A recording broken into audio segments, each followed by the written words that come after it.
Fala, meus queridos alunos da disciplina de contratos, tudo bem com vocês? Vamos retornar.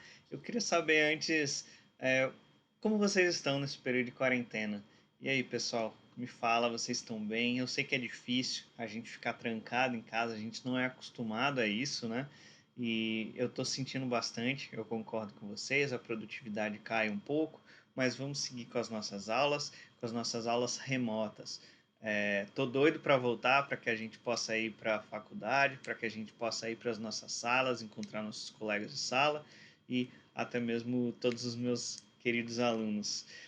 Tô vendo que meu cabelo tá cada vez maior. Daqui a pouco eu vou apresentar a aula para vocês de boné. Vocês se importariam?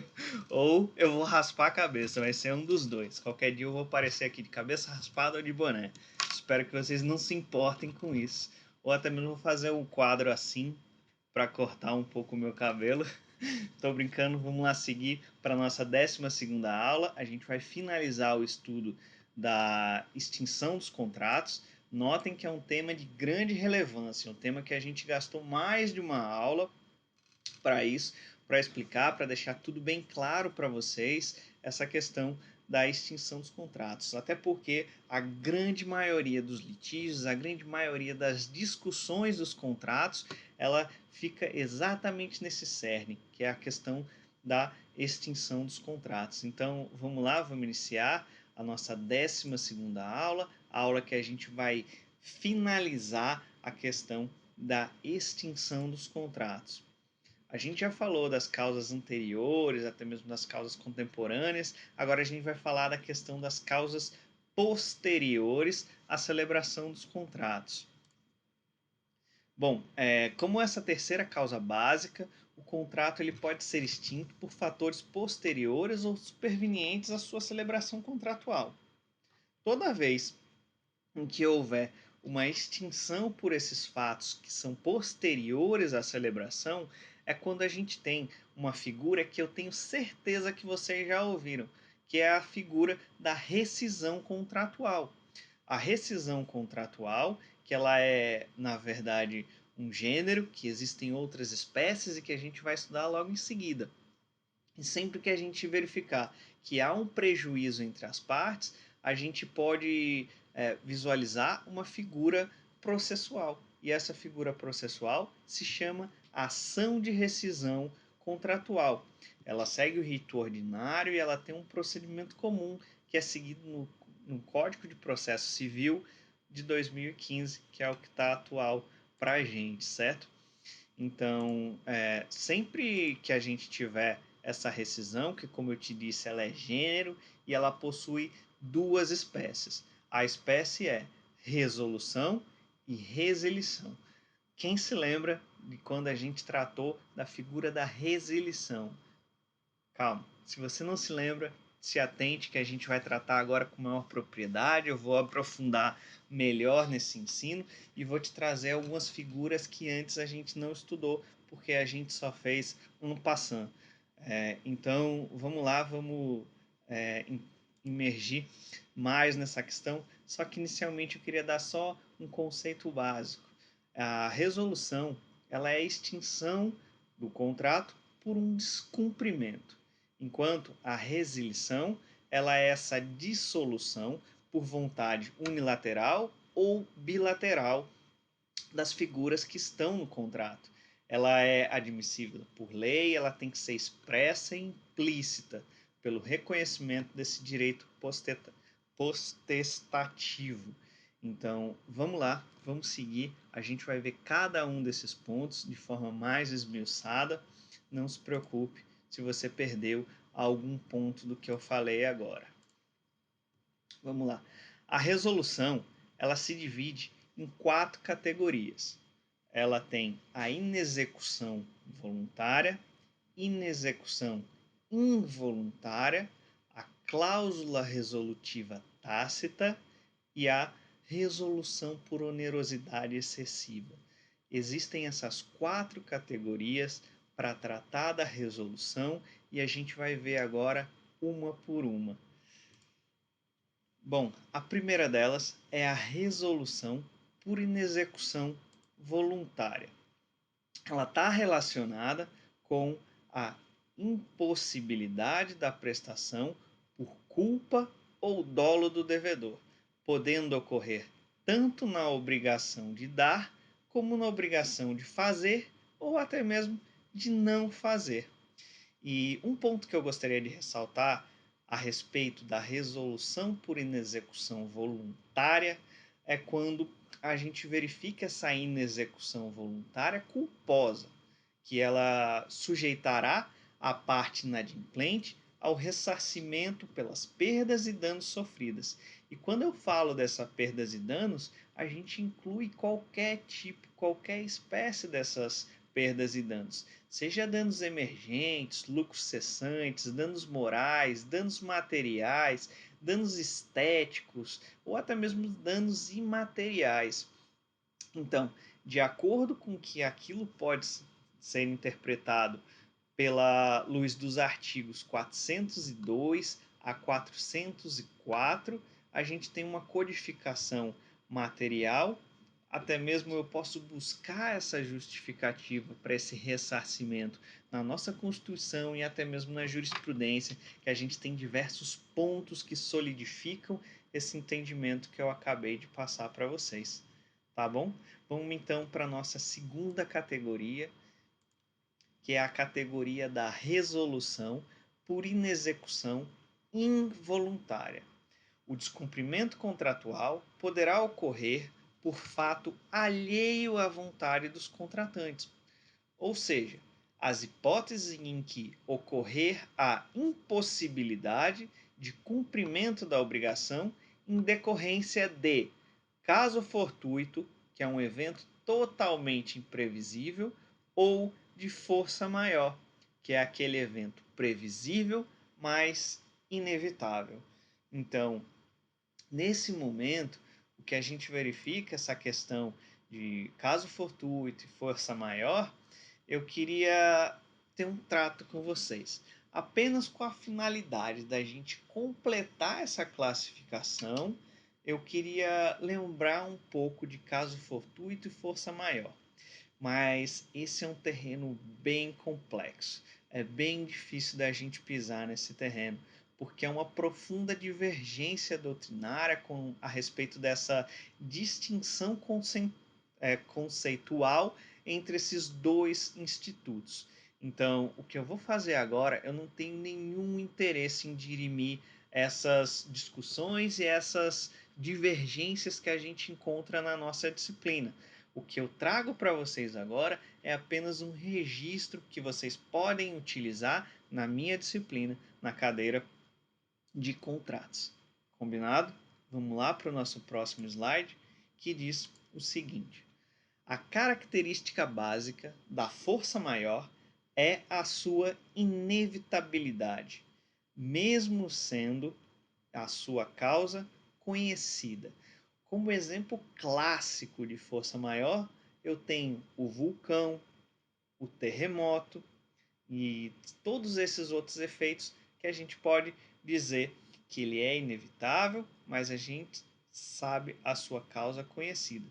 Ao passo que o caso fortuito, ele tem a sua nota distintiva na imprevisibilidade, segundo os parâmetros do homem médio. Homem médio que a gente já conversou na nossa disciplina em outras ocasiões, e eu quero que vocês utilizem esse mesmo conceito. Portanto, a ocorrência repentina e até então desconhecida do evento atinge a parte incauta, impossibilitando o cumprimento de uma obrigação. Obrigação esta que foi traçado nessa relação contratual. E como exemplo clássico de força maior, de caso fortuito, perdão, a gente tem o atropelamento, um roubo, algo que impacte e faça com que não seja cumprida a obrigação imposta no contrato que foi estabelecido entre as partes. E a nossa terceira categoria é a resolução por cláusula resolutiva tácita, que é aquela que decorre de lei e que gera a resolução do contrato, em decorrência de um evento futuro incerto, geralmente relacionado ao inadimplemento, à condição do contrato. E aqui eu queria fazer uma ressalva com vocês. Eu queria dar uma conversa, na verdade eu vou antecipar um tópico que a gente vai tratar mais à frente. Como essa cláusula ela decorre de lei, ela necessita de interpelação judicial para que gere esses efeitos jurídicos. Isso a gente verifica até mesmo no nosso artigo 474 do Código Civil, que é justamente de não decorrer dessa autonomia privada, mas da lei. É a cláusula resolutiva tácita que gera uma extinção desse fato superveniente à celebração. E como exemplo, a gente tem a condição resolutiva tácita. Eu posso citar para vocês a exceção do contrato não cumprido. Quem aí já ouviu essa palavra? Quem aí já ouviu essa expressão? Expressão muito utilizada pela nossa doutrina, pelas nossas relações comerciais e que inclusive tem um nome em latim, um nome que se escreve logo a seguir a gente vai ter. Quem tiver dificuldade de escrever agora, se você está escrevendo tudo que eu estou falando, é a exceptio non adimplende contractus, que ela está prevista, é a figura prevista no artigo 476 do nosso Código Civil. Só para antecipar para vocês, para que vocês não fiquem perdidos e isso impacte na absorção dos outros conteúdos. Ressalto, a gente vai analisar essa figura com maior propriedade em um tópico apartado no final da aula. Mas o que eu posso adiantar para vocês é que essa exceção do contrato não cumprido, ela gera a extinção desses contratos sinalagmáticos. Para quem não se lembra, sinalagmáticos é sinônimo de bilateral. Então, se você também não se lembra o que é bilateral, volte algumas casas, vai estudar a classificação dos contratos, que a gente já passou, é matéria dada, que eu espero que você tenha isso muito bem solidificado na sua cabeça. Beleza? Então, vamos seguir agora. Como eu te disse, a gente vai estudar isso mais à frente, não se agonie. Deixa eu beber um pouco d'água.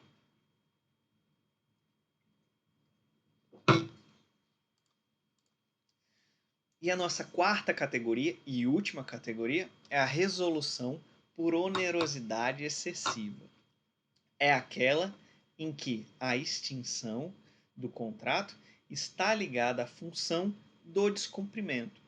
E esse descumprimento ele é involuntário por essa onerosidade excessiva que é gerada por uma circunstância superveniente ao contrato, superveniente à vontade entre as partes que lá estão nesse contrato.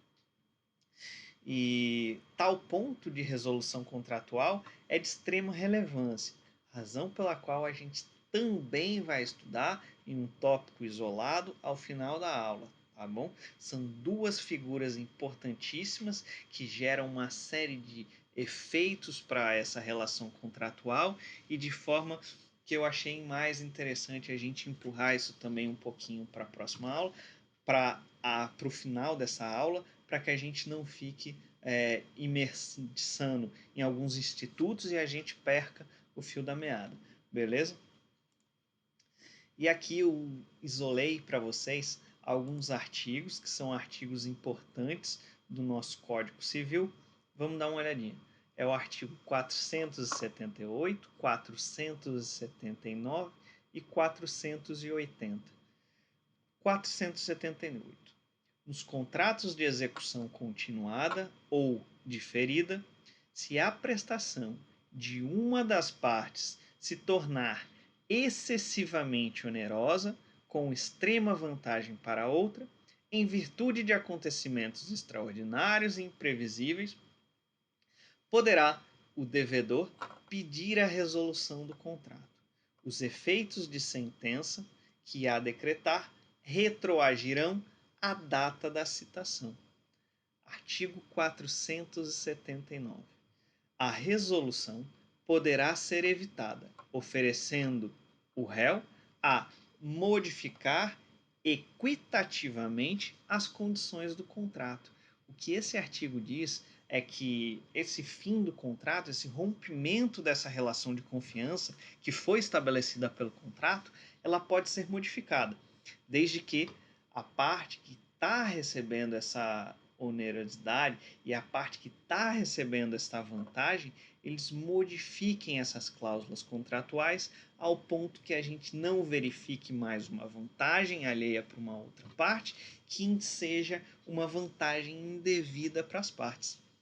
Beleza? Vamos lá ver o último artigo que eu ler para vocês, que é o artigo 480, que diz que se no contrato de obrigação couberem a apenas uma das partes, poderá ela pleitear que a sua prestação seja reduzida ou alterado o modo de executá-la a fim de evitar a onerosidade excessiva.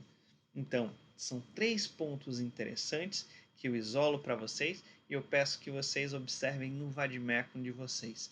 Já manuseiem o seu vademecum para que vocês encontrem uma facilidade para localização desses 3 artigos importantes.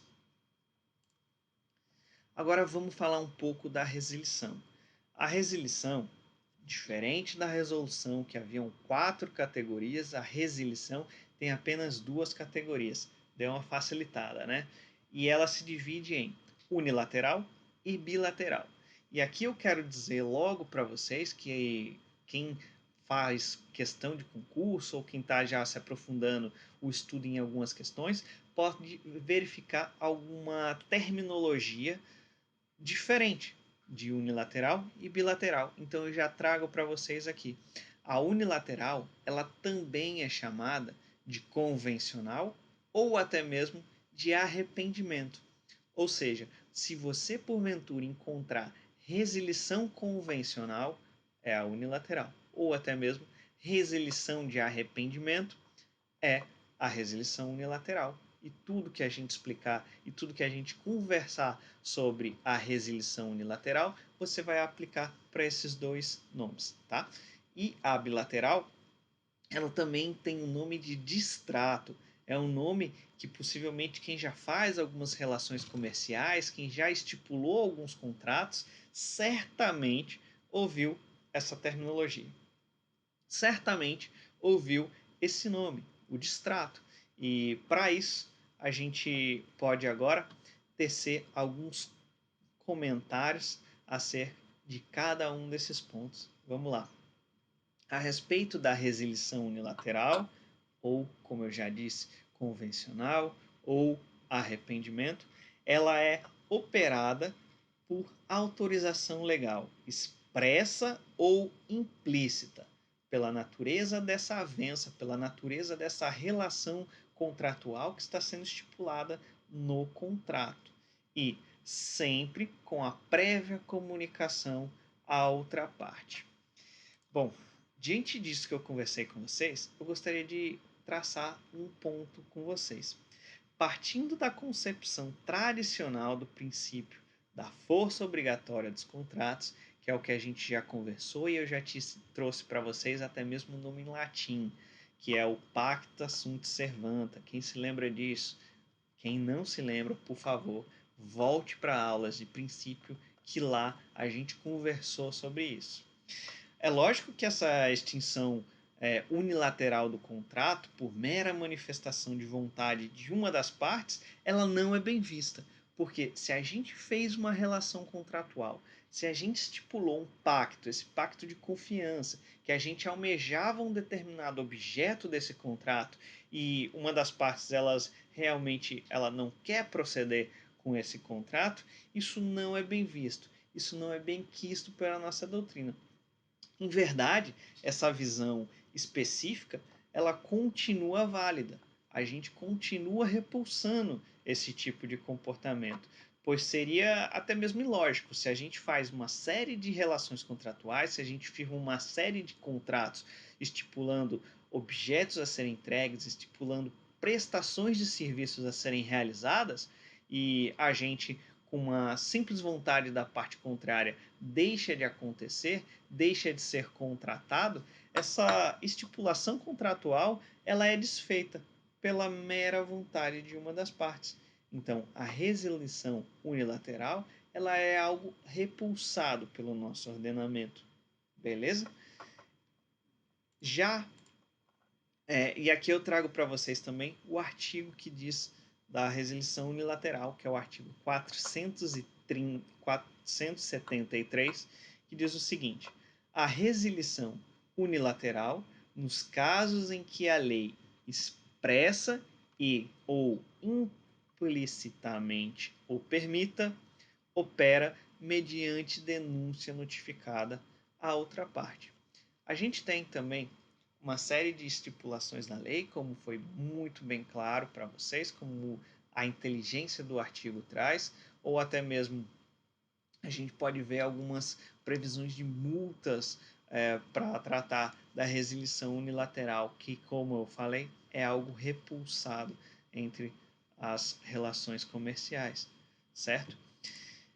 E a nossa segunda categoria de resilição é a resilição bilateral, que também recebe a terminologia de distrato. Ela é feita mediante a celebração de um novo negócio, em que ambas as partes resolvem de comum acordo por fim ao negócio anterior que firmaram.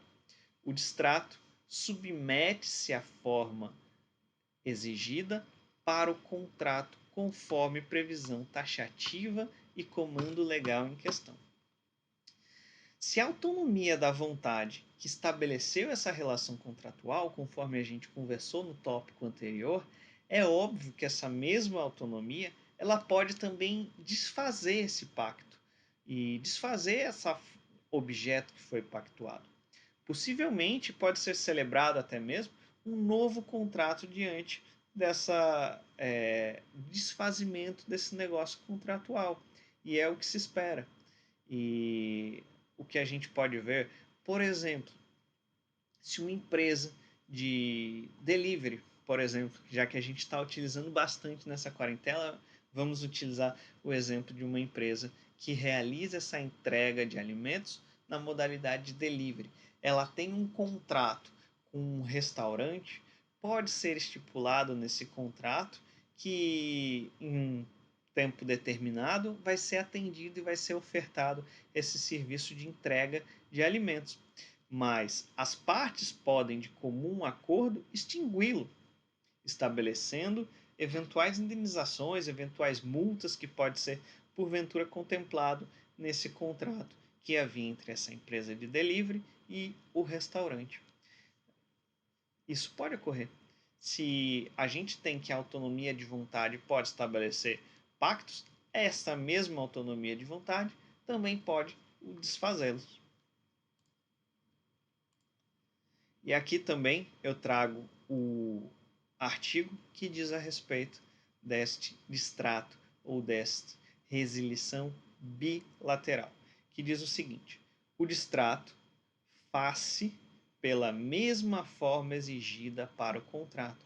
Ou seja, se existe para esse tipo de contrato em questão uma forma prescrita na lei, um procedimento, uma solenidade imposta pela lei, este distrato, essa resilição bilateral, deve ser feita da mesma forma. Partimos do princípio que se você tem que obedecer uma série de etapas para fazer o pacto, para fazer o contrato. Então, para desfazê-lo, nada mais justo e nada mais correto que você refazer essas mesmas etapas que haviam sido realizadas. Correto? Combinado? Vamos seguir então.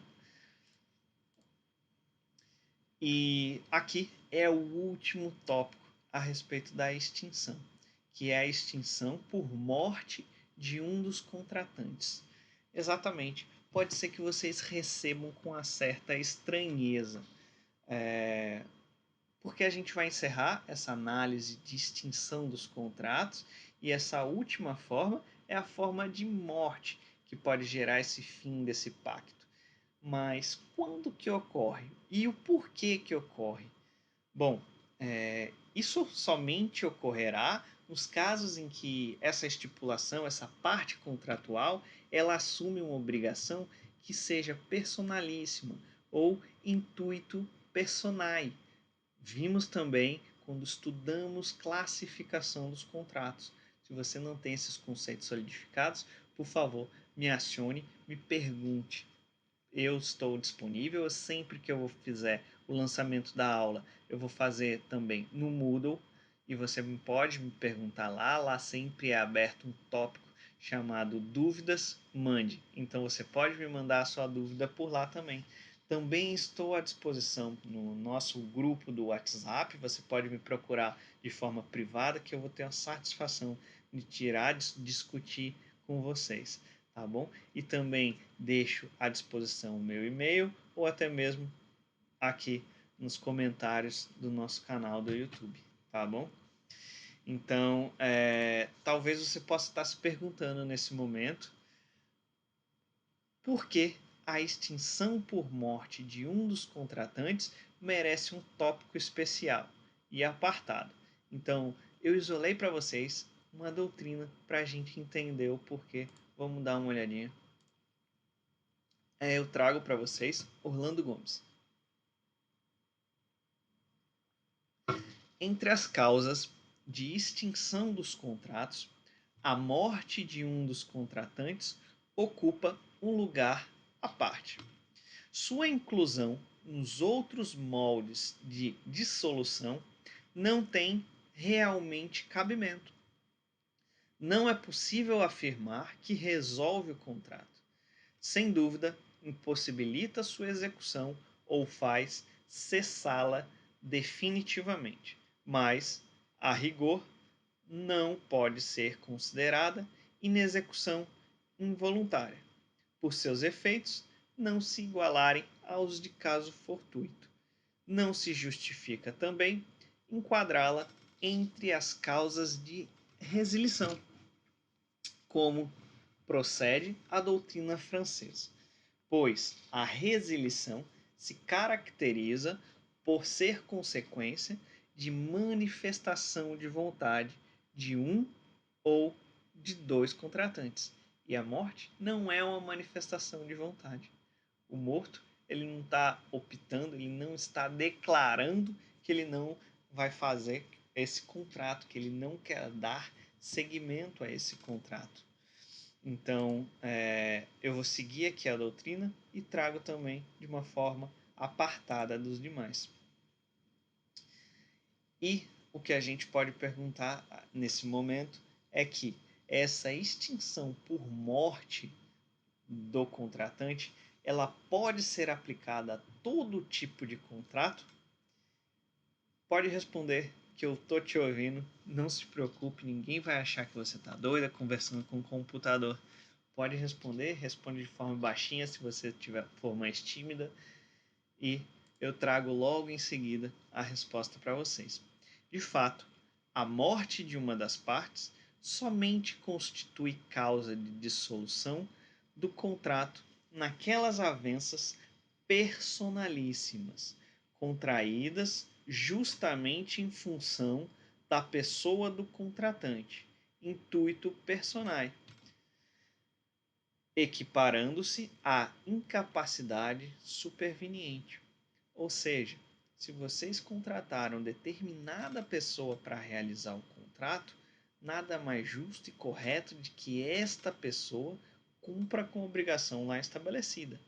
Só haverá contraprestação se houver a obrigação nos termos em que houver sido estipulado e pactuado no contrato. Então, se você contrata o Gustavo Lima, vamos utilizar como referência o Gustavo Lima, já que ele está bombando nas suas lives. Se você contrata o Gustavo Lima para fazer um show na sua cidade, nada mais justo do que ele mesmo cumprir. E foi isso que a gente viu quando estudamos classificação personalíssima. E qualquer dúvida, pode retornar a algumas casas que lá você vai encontrar esse conceito. E a segunda pergunta que eu trago para vocês a respeito de extinção por morte do contratante é quanto a esses efeitos. O que ocorrerá? E a resposta é: terá produzido seus efeitos normalmente até o evento morte, não tendo, portanto, efeito retroativo, que é o chamado ex tunc, mas sim, obviamente, os efeitos ex nunc, o que se torna mais evidente nos contratos de execução continuada ou periódica, ou seja, é aquela execução que ela é realizada periodicamente. Pode ser mensalmente, pode ser de 2 em 2 meses, de 3 em 3 meses, a todo semestre ou até mesmo a todo ano. É quando você tem diversas etapas dessa execução para que seja almejado o fim estabelecido no contrato. Correto? E agora eu trago, como eu combinei com vocês, o tópico da exceção de contrato não cumprido, que é um tema extremamente relevante em série de discussão de extinção contratual. Essa aplicação dessa cláusula de exceção de contrato não cumprido, ou como diz o latim, exception non ad implendi contractus, trata-se de um instituto de grande aplicabilidade no nosso ordenamento e tem uma grande importância jurisprudencial e doutrinária que vale a pena a gente tratar nesse tópico isolado. E primeiro eu trago para vocês os artigos que permeiam esse tópico, que é o artigo 476 e 477. Vamos dar uma lida nesses artigos. Artigo 476. Nos contratos bilaterais, nenhum dos contratantes, antes de cumprida a sua obrigação, poderá exigir o implemento da do outro. Artigo 477. Se, depois de concluído o contrato, sobrevier a uma das partes contratantes diminuição em seu patrimônio capaz de comprometer ou tornar duvidosa a sua prestação pela qual se obrigou, pode a outra parte recusar-se à prestação que lhe incumbe, até que aquele satisfaça a que lhe compete ou dê garantia suficiente para satisfazê-lo.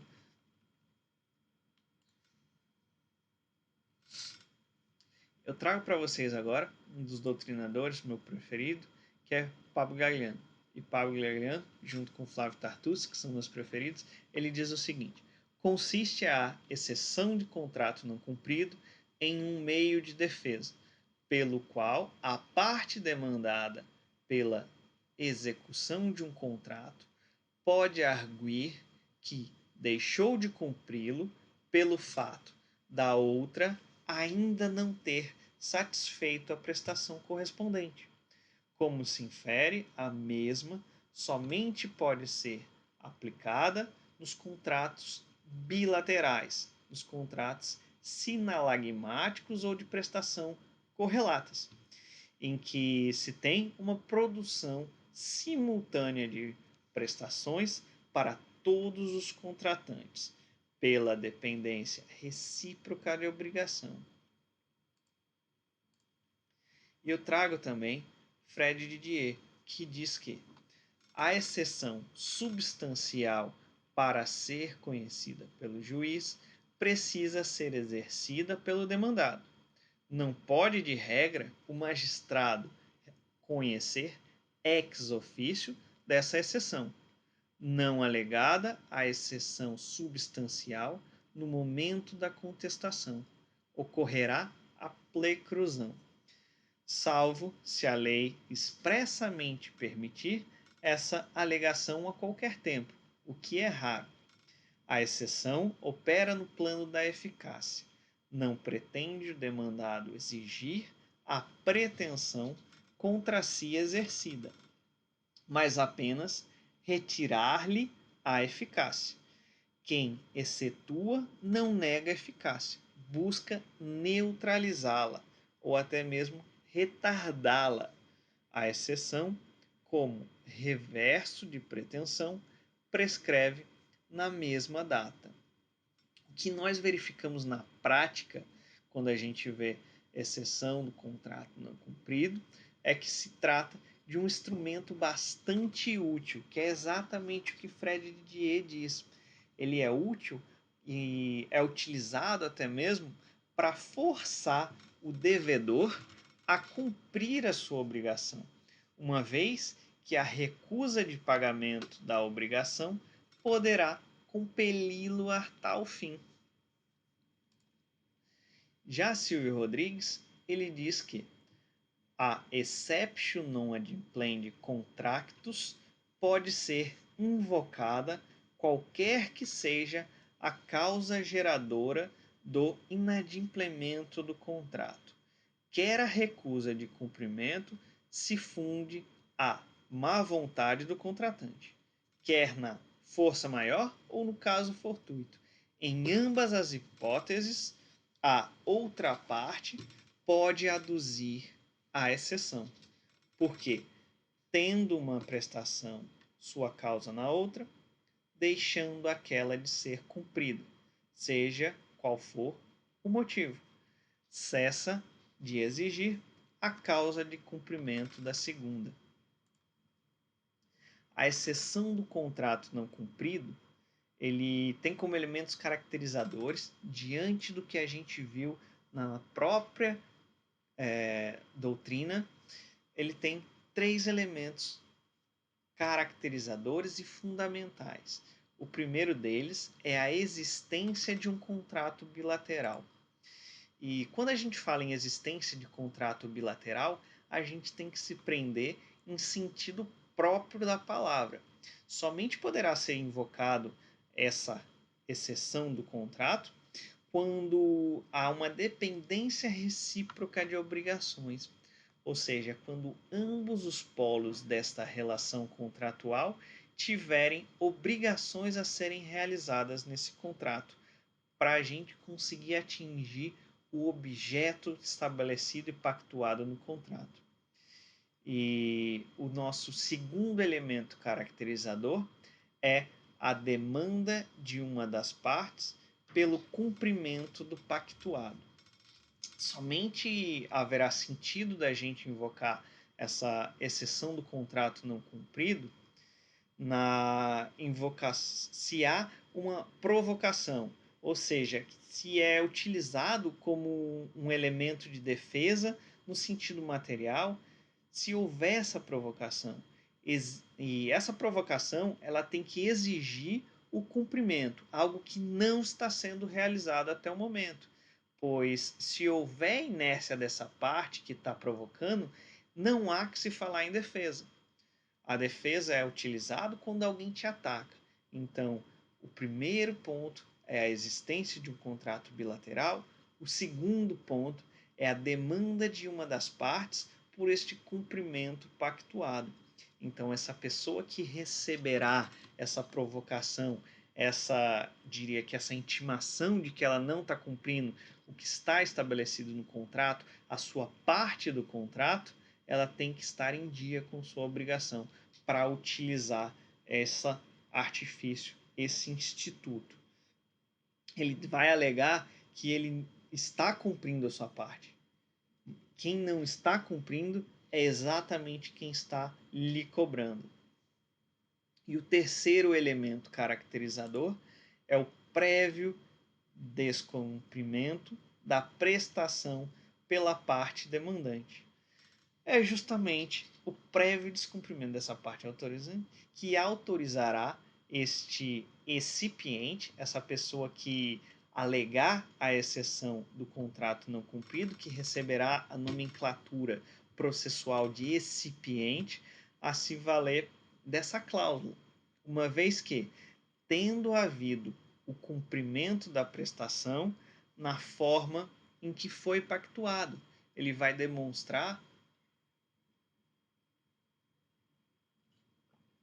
que esse direito que está sendo operado, que está sendo exigido, na verdade, ele está regular. E ressalte-se que esse descumprimento ele foi de um terceiro e não dessa parte contratante. Não há que se invocar a exceção nesse modelo. Só haverá essa invocação da exceção do contrato não cumprido quando for entre as partes contratuais. Beleza?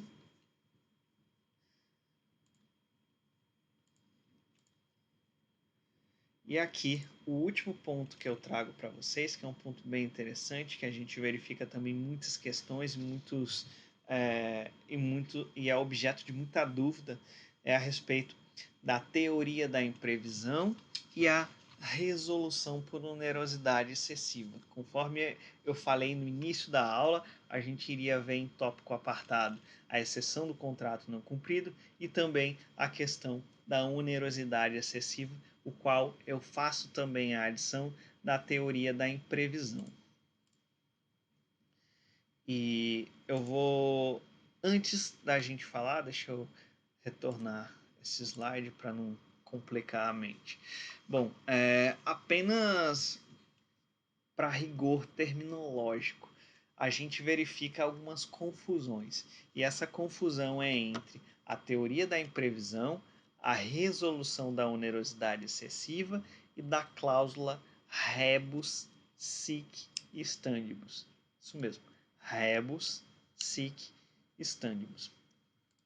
A teoria da imprevisão, ela é um substrato teórico que permite rediscutir os preceitos contidos nesta relação contratual, em face da ocorrência de fatos novos, de acontecimentos novos, imprevisíveis pelas partes e a elas não imputados, quando essas partes ocorreu algo que não era previsível entre elas e não foi ela que provocou, ela que realizou esses acontecimentos novos. Já a cláusula, a expressão cláusula de rebus sic stantibus é aquela em que ocorrem todos os contratos de prestação sucessiva. Ele ocorre apenas nesse tipo de contrato, de prestação sucessiva, em que haverá sempre uma cláusula implícita de convenção que não permanece em vigor se as coisas permanecerem como era no momento de sua celebração. Ou seja, é traçado qual é o parâmetro em que há esta celebração contratual. Se algo altera, então a gente pode verificar a ocorrência dessa cláusula. É sempre quando muda esse cenário. Se ocorrer esse cenário, se as coisas não permanecerem como era no momento da celebração, a gente visualiza. E faço novamente a ressalva, essa cláusula, ela é invocada, ela é uma cláusula que pode ser utilizada quando houver um contrato de prestação sucessiva. E por fim, a gente tem como o tópico chama, que é a resolução por onerosidade excessiva, que é a expressão que é utilizada pelo nosso Código de Processo Civil e também pelo nosso Código Civil. Aqui para a nossa cadeira, a gente vai utilizar o Código Civil nos dispositivos 478 a 480. É quando a gente consegue invocar essa extinção, a resolução do contrato, em função de um descumprimento. E esse descumprimento ele é algo involuntário e tem grafado essa onerosidade excessiva gerada por circunstâncias supervenientes. Vamos adentrar nessa matéria para que algo fique mais claro para a gente e a distinção entre esses tópicos fique mais solidificada entre a gente. Bom, a teoria da imprevisão ela tem como elementos caracterizadores três, e vamos falar um pouquinho de cada um deles. O primeiro ponto dessa teoria da imprevisão, que vai ficar mais evidente para vocês a distinção entre a teoria da imprevisão e a cláusula de onerosidade excessiva, que diz o seguinte: ponto número 1, elemento caracterizador número 1, que é a superveniência de circunstâncias imprevisíveis.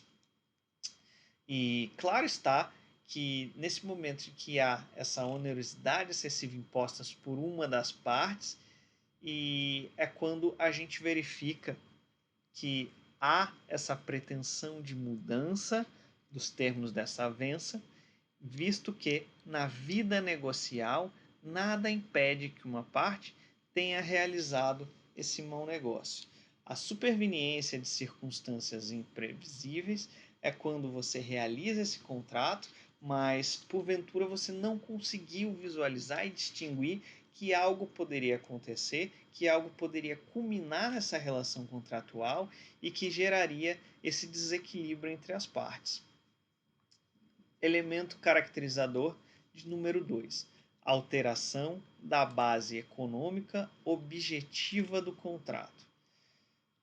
É a ocorrência de circunstância superveniente que alterará essa balança econômica do contrato, que vai impor a, e aqui está o grande ponto, aqui está a grande sacada, que é quando impõe a uma ou ambas as partes essa onerosidade excessiva. Então, é quando ocorre esse desequilíbrio dessa balança que antes estava muito clara e estava ok, tanto é que foi realizado o contrato, mas ocorreu essa circunstância superveniente e impactou uma ou ambas as partes do contrato, os dois polos, tanto o polo ativo quanto o polo passivo, o polo contratante como o polo contratado, realizou esse desequilíbrio e pôde observar que houve essa onerosidade excessiva para uma ou para ambas as partes. E o terceiro ponto é essa onerosidade excessiva, que uma ou até mesmo ambas das partes experimentarão esse aumento dessa gravidade econômica na prestação que se obrigou. Essa obrigação que foi estipulada no contrato, essa obrigação e essa contraprestação que houve, ocorreu algum acontecimento que seja extraordinário ou imprevisível que fez com que houvesse um aumento nessa gravidade. Houve um aumento nessa situação econômica. Então, conceituado e traçado esses pontos de diferenciação, cumpre a gente atentar agora para uma doutrina. Vamos dar uma olhada. Maria Helena Diniz, e ela é uma excelente doutrinadora, e ela diz o seguinte: a onerosidade excessiva está adestrita à resolução e não à revisão contratual, mas nada obsta a que o interessado, o réu dessa ação de resolução do contrato, se ofereça ante o princípio da conservação do negócio jurídico, na contestação ou nessa transação judicial, para modificar a prestação, evitando assim que esse contrato, que essa relação de confiança, ela seja rescindida. O que se almeja é o equilíbrio contratual, que seja reestabelecido o equilíbrio contratual. Equilíbrio contratual este que a gente verificava no início do contrato, no início do pacto. Tanto é que as partes, diante de uma autonomia privada, resolveram realizar esse pacto. Então, o que a gente verifica é que a utilização dessas cláusulas, a utilização desses elementos, desses institutos, é justamente para buscar esse reestabelecimento desse equilíbrio contratual. O que deve ser feito, até mesmo em atendimento ao princípio da preservação contratual, é que você busque de forma incansável e você lute de forma incansável que o contrato ele permaneça, que o contrato ele continue gerando o seu propósito, que ele continue almejando o objetivo desse contrato, tá bom? E aqui eu queria propor agora uma brincadeira para vocês. O seguinte, se você chegou até aqui, eu quero te ofertar então um chocolate. Eu vou te dar assim que retornar ao nosso estado normal, ou seja, quando essa pandemia do Covid-19 finalizar, a gente voltar com as nossas aulas físicas, sem ser essas aulas remotas que estamos tendo, eu vou entregar um chocolate para vocês. Mas só vai ser para o primeiro, para a primeira pessoa que me responder, tá? Então, o que eu quero propor para você, até mesmo seus colegas que não chegaram até aqui, não vão entender nada. mas deixa, cada um tem o seu momento. Pode ser que a pessoa não esteja assistindo a aula neste mesmo momento que você. Então, o que eu proponho para você é o seguinte: eu vou passar 3 exercícios agora, e se você souber a resposta desses exercícios, você vai chegar no grupo e vai escrever assim, no grupo do WhatsApp da turma, tá bom? Professor, eu sei a resposta e mereço ganhar. Posso te passar no privado? E nesse momento eu vou te procurar no privado e você vai me dar o gabarito. Se você acertou, ótimo, o chocolate é seu. Depois eu vou pedir para que você coloque o gabarito no grupo da turma, tá bom? Então, deixando claro, você só tem apenas uma chance. Se você errar, você não concorre, e apenas uma pessoa de cada turma é que vai ganhar, tá bom? Então vamos lá. Primeira questão, que é relacionada ao que a gente viu até agora. É uma questão de magistratura do trabalho, que diz o seguinte: nos contratos bilaterais, nenhum dos contratantes, antes de cumprida sua obrigação, pode exigir o implemento da outra. Este enunciado refere-se a. Ao princípio que veda o enriquecimento sem causa. B. A objeção de pré-executividade. C. A exceção de pré-executividade. D. A exceção do contrato não cumprido. Ou, letra E, ao princípio que veda a onerosidade excessiva. Essa é a primeira pergunta. Como eu te disse, são 3 para você curtir essa Páscoa atrasada, eu entendo, mas chocolate sempre é bem-vindo. A segunda questão é: estabelecido contrato de fornecimento de insumos para as empresas que comercializam produtos químicos, será juridicamente possível o fornecedor pedir, de acordo com a lei civil, a resolução do contrato, se a sua prestação se tornar excessivamente onerosa. Então, nós temos também outras 5 respostas e você vai me indicar qual é a correta. A. Com extrema vantagem para a outra parte, por acontecimento extraordinário, ainda que previsível. B. Por acontecimento extraordinário, ainda que sem proveito para a outra parte. C. Com vantagem extrema para a outra parte, em razão de acontecimento extraordinário e imprevisível. D. Por acontecimento extraordinário, ainda que imprevisível. E por acontecimento extraordinário, ainda que imprevisível, provocado por fato do príncipe. E o último exercício, só lembrando, são 3 e apenas uma resposta correta em cada um deles.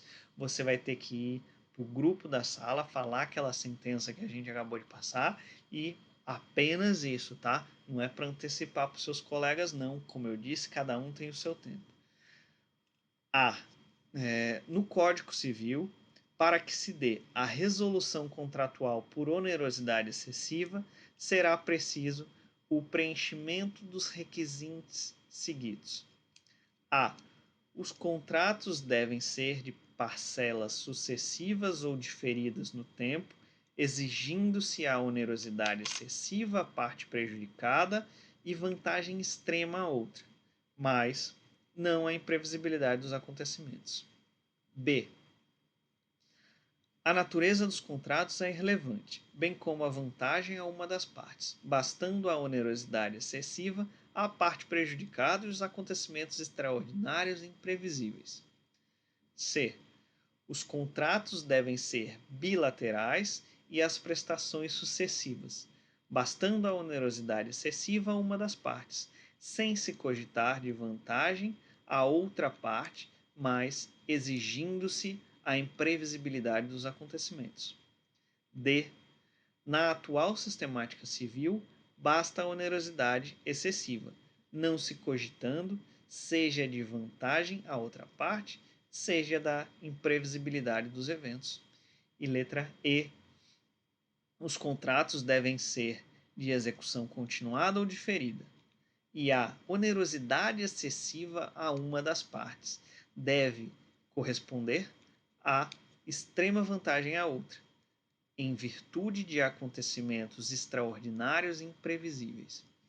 Então, só relembrando, essas são as 3 questões que a gente tem para você receber o chocolate da Páscoa atrasada.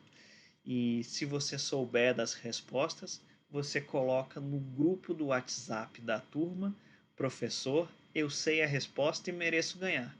Posso te enviar no privado? Interrogação. Só lembrando que assim que alguém acertar, eu vou dar o ok no grupo e todo mundo saberá.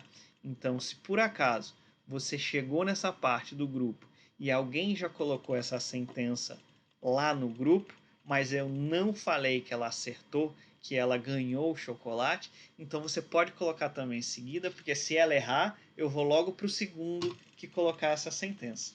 Combinado? Pessoal, era isso que eu tinha para falar para vocês hoje. Eu agradeço mais uma vez a nossa aula e vamos em frente. Conte comigo para o que você precisar. Vou lançar no Moodle, vou lançar no WhatsApp, no e-mail e também aqui no YouTube. Então, se você gostou da aula, eu peço que vocês curtam o vídeo. Valeu, até a próxima e vamos em frente.